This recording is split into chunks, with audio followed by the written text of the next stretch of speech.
प्रेम से बोली जितवाहन भगवान की जय। गुरु भाई बहना, मैं एक जितिया व्रत कथा सुनाने जा रही हूँ। इस कथा को पूरा सुनिए और जानिए। आदि नहीं, आदि सुनने में जीवित भगवान का अपमानित होती है और पूरा सुनने में ज्ञान होती है। इसलिए कथा को पूरा सुनिए और जानिए। जय चितवाहन भगवान। बहने, एक गांव में एक ब्राह्मण थे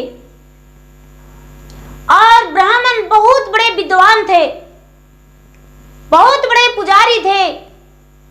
ओ ब्राह्मण इतना बड़ा पुजारी थे, इतना बड़ा विद्वान थे कि उनके घर पे लाइन लग जाता था अपने पूजा पाठ करवाने के लिए और कोई विधि व्यवहार पूछने के लिए। ओ ब्राह्मण इतना सती थे, कोई भी वचन उनका मुख से झूठा नहीं निकलता था। लेकिन ओ ब्राह्मण का संतान नहीं था, ब्राह्मण का संतान नहीं था। ओ ब्राह्मण बहुत बड़े विद्वान थे।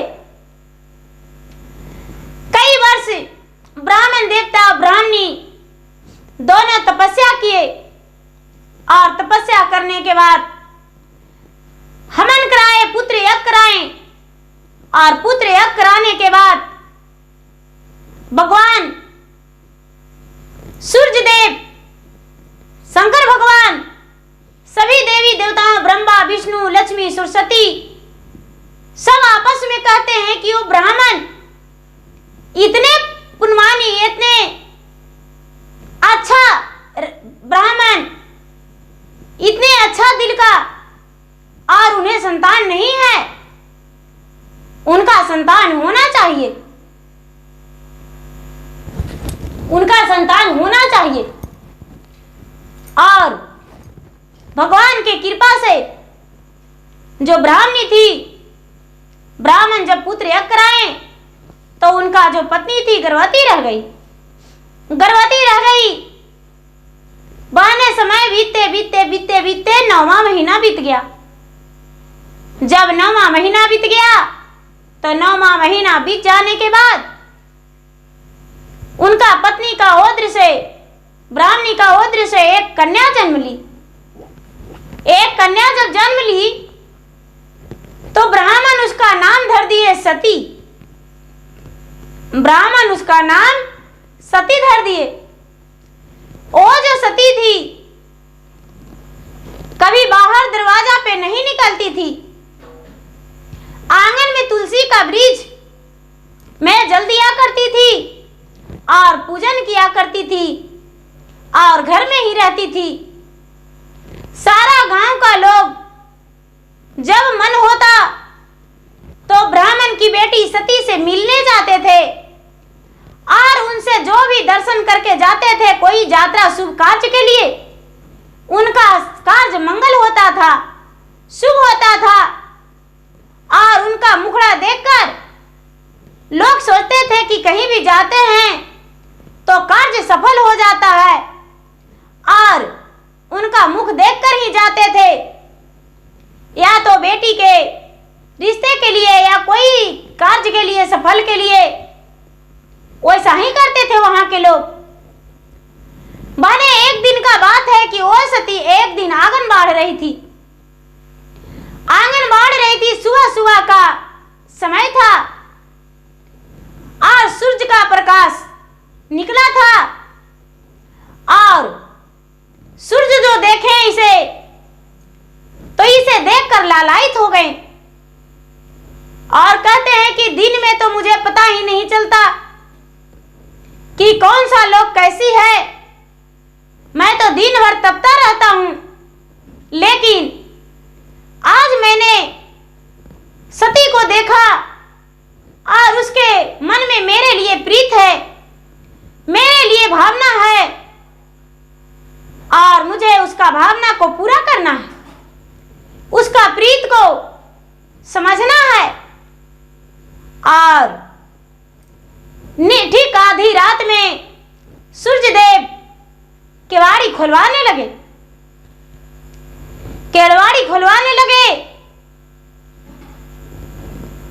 खोलहू का खोलहू साती बजड़ के बाड़ी आए रे बजड़ के बाड़ी आजी हम अली देवा सुरु जमलो न काई से में खोलिए सूरजमल सात के वाड़ी आजी सात के वाड़ी आजी अंगूठा से छुई खोल के वाड़ी न हो खोलियो में लिया ले सूरजमल अंगूठा से के वाड़ी आजी अंगूठा से के वाड़ी आजी चली गए ले सती के रसे जन हो।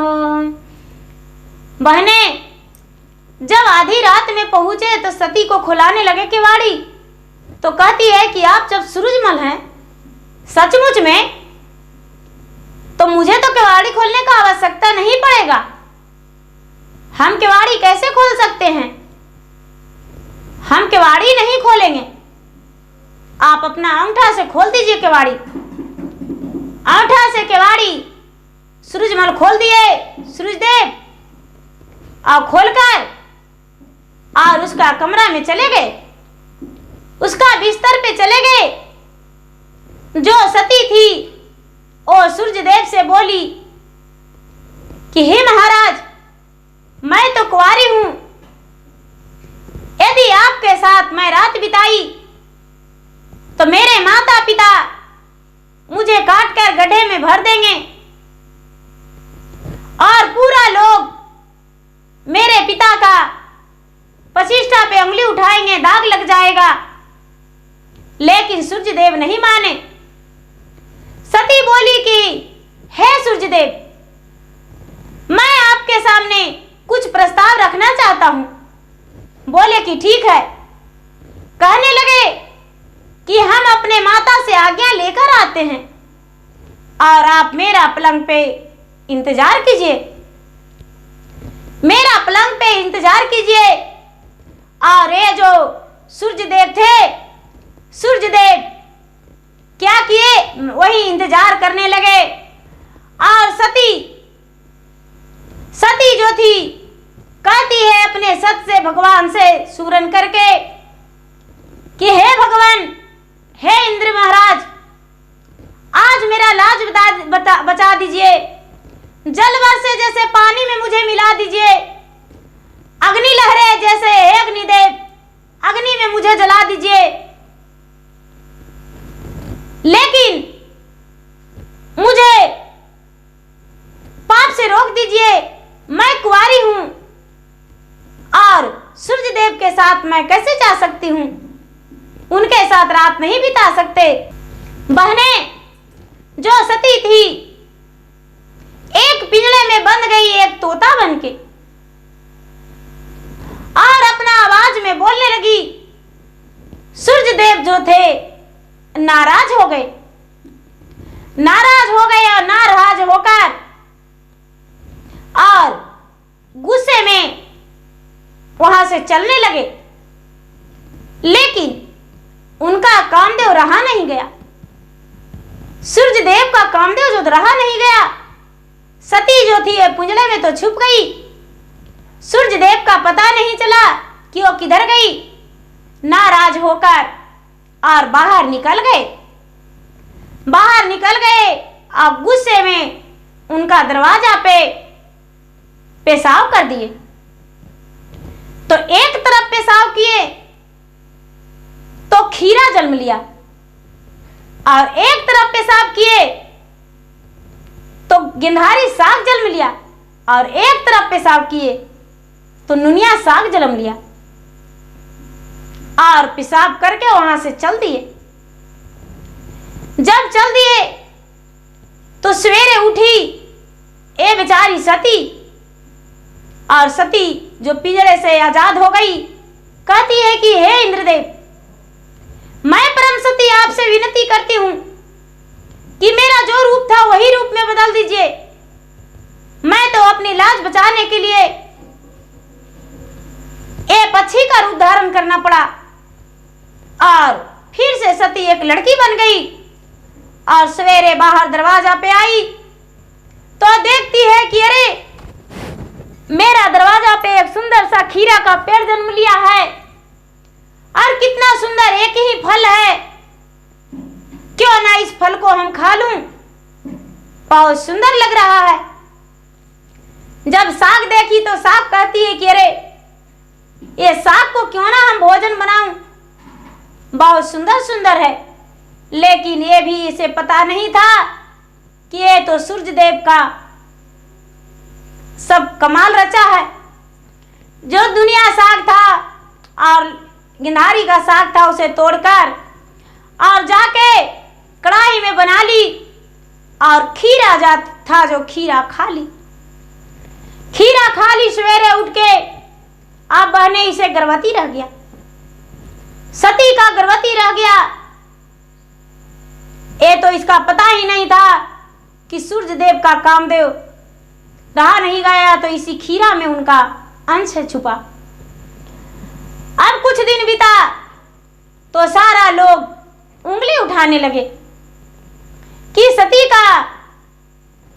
सती तो कहीं जाती नहीं थी और उसे हम सती मानते थे, पूरा गांव उसे दर्शन करने जाते थे, लेकिन उसका पेट में बच्चा कैसा। ए सती सबसे विनती करके बोली अपने माता से, पिता से, गांव वालों से कि मुझे पाप मत लगाइए और मैं इसका जवाब जब मेरा पुत्र या पुत्री हो जाएगा उसके बाद ही देंगे। सारा लोग चुप रहे, इंतजार करने लगे।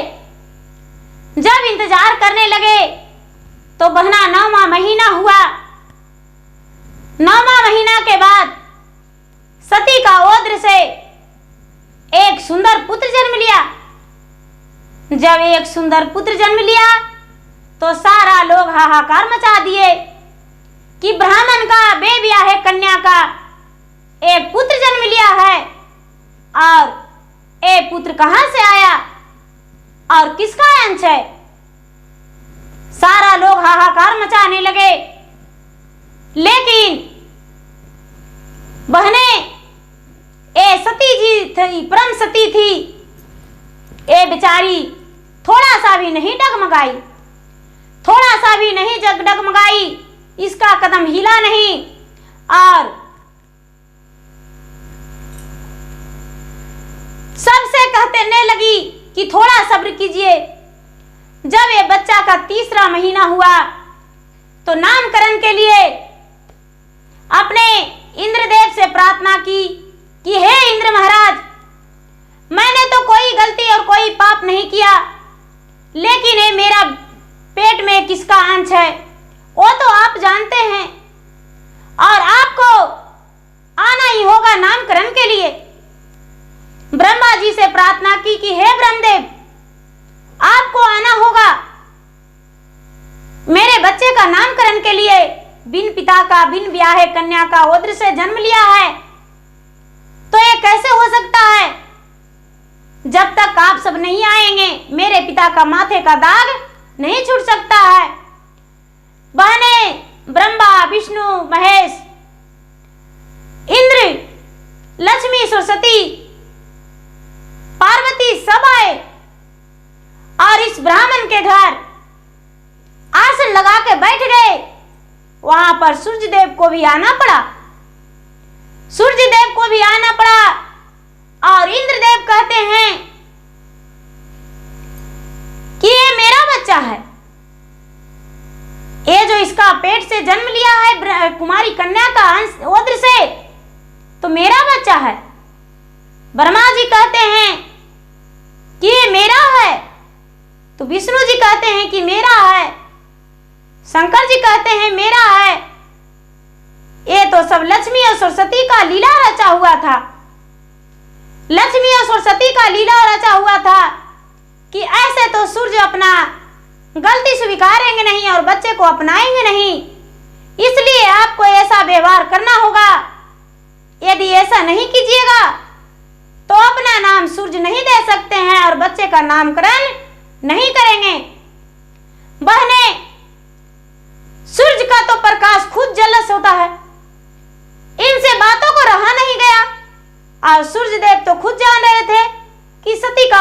बच्चा मेरा जन्म लिया है।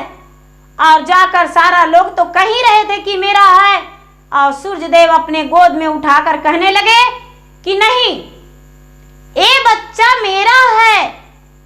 मैंने सती के पास आधी रात में आया था और आकर जहां पर पूरा गांव वाले उनके बैठे थे, सती के गांव वाले, उनके पिता माता सारा परिवार बैठे थे, और सूर्यदेव कहने लगे कि मैंने सती को जब भर नजर देखा और इनकी मन के बातें जाना, तो इनके पास मैं आधी रात में आया, लेकिन पता नहीं सती मुझसे छल करके और कहां चल गई ओ पता नहीं। लेकिन मैंने गुस्से से इनके द्वार पे एक तरफ पेशाब किए जो एक खीरा फर गया, और एक तरफ किए जो गिंधारी का साग, एक तरफ किए जो नुनिया साग जलमा। और यही सती ने क्या किया कि उसको साग बना के खा लिया, और सवेरे उठी और खीरा जो देखी सुंदर, तो पूरा खीरा ये खा गई। और जब पूरा खीरा खा गई तो खीरा के बीच से, खीरा जो अंदर में बीचा था, उसी का अंश इसका पेट में रह गया, जो कि मेरा पुत्र जन्म लिया है। सा ब्रह्मा विष्णु महेश शंकर सब कहने लगे, लक्ष्मी सरस्वती सब कहने लगे कि तो महाराज आप तो चमकने वाले हैं, तो इस बच्चा का नामकरण कौन करेगा। कहने लगे सूर्यदेव कि ये बच्चा का नामकरण हम करेंगे, इसका नाम जितवाहन रखा जाएगा। आज जिस दिन हम आए थे उस दिन अष्टमी का दिन था, जिस दिन हम इसके घर आए थे उस दिन अष्टमी का दिन था, और आज भी अष्टमी का दिन है। आश्विन मास कृष्ण पक्ष अष्टमी का दिन है, और उस दिन भी आश्विन मास कृष्ण पक्ष अष्टमी का दिन था। तो जिस दिन ये जन्म लिया था उस दिन भी इसका ओम उरुम था, उस दिन भी अष्टमी था। जिस दिन नामकरण हो रहा है उस दिन भी आश्विन मास कृष्ण पक्ष अष्टमी है, तो इसलिए इसका नाम जितवाहन रखा जाएगा, और जितवाहन के नाम से पूरा संसार में जानेंगे। और आज के दिन का व्रत जो माँ अपने बच्चे के लिए करेगी, उसका पुत्र का लंबा आयु प्रदान होगा और स्वास्थ्य का रक्षा होगा, उसका बच्चा का कभी कोई संकट नहीं आएगा, कोई आपत्ति विपत्ति नहीं आएगा, और उसका बच्चा बिल्कुल स्वस्थ रहेगा और अच्छा रहेगा, कोई प्रकार का कोई दुख नहीं होगा। इतना बात जब कहे जितवाहन भगवान के पिता सूर्यदेव, तो सारा लोग जानकर और सती पर गर्व करने लगे, और वहां का लोग पूरा सबको जानने लगे, और सबको बताए कि जितिया व्रत करने के लिए माँ के इस आश्विन मास कृष्ण पक्ष अष्टमी के दिन, तो सप्तमी के दिन नहाई खाई करते हैं, और अष्टमी के दिन पूरा दिन रात उपवास रहते हैं। भगवान सूर्यदेव स्वयं खुद बताएं कि जो जितिया व्रत करेगा और पूरा दिन रात निराहार निराजल रहेगा, उसका पुत्र का लंबा आयु होगा और पुत्री का भी लंबा आयु होगा। और सारा लोग जितिया व्रत करने लगे, और अपने पुत्र के रक्षा के लिए, अपने पुत्र की दीर्घायु के लिए मां व्रत करने लगी। और सती का नाम आगे बढ़ गया, सारा लोग कहने लगे कि इसमें सती सती ही रह गई, कोई पापी नहीं थी, कोई दोषी नहीं थी, इसमें तो सती का कुल का नाम रह गया, और अब उसके माता पिता का प्रतिष्ठा भी रह गया। गांव वालों ने ताली बजाते उठे, और सारा देवी देवताओं जय जयकार करके और उठे, और वहां सती का आशीर्वाद दिए, इनके पुत्र का आशीर्वाद दिए, और आशीर्वाद देकर सारा देवता अंतर्ध्यान हो गए। सूर्य देव भी अपने स्थान पर चले गए, और ये जो जितवाहन महाराज थे अपने माता के गोद में पलने बढ़ने लगे। ना ही तो बिना पिता का कोई कहा, और नहीं तो बेब्याहे कन्या का पुत्र इन्हें कोई कहा, और ना ही तो इनके माता पिता का कोई ताना और ठुल किया। क्योंकि सारा लोक का जानकारी हो गया कि यह सती का पुत्र सूर्य का देव का पुत्र था और सती ने कोई ऐसा गलत काम, कोई गलत व्यवहार नहीं किया था। इसीलिए तो गुरु भाई बहना किसी का पास कोई उंगली उठाने के लिए नहीं बचा। तो गुरु भाई बहना मेरा वीडियो अच्छा लगे तो इसे लाइक कीजिए, शेयर कीजिए, सब्सक्राइब कीजिए। और मैं इंस्टाग्राम पे भी हूँ, मैं फेसबुक पे भी हूँ, मेरा फेसबुक पे फॉलो कीजिए, लाइक कीजिए, शेयर कीजिए। धन्यवाद। जय चितवाहन बाबा।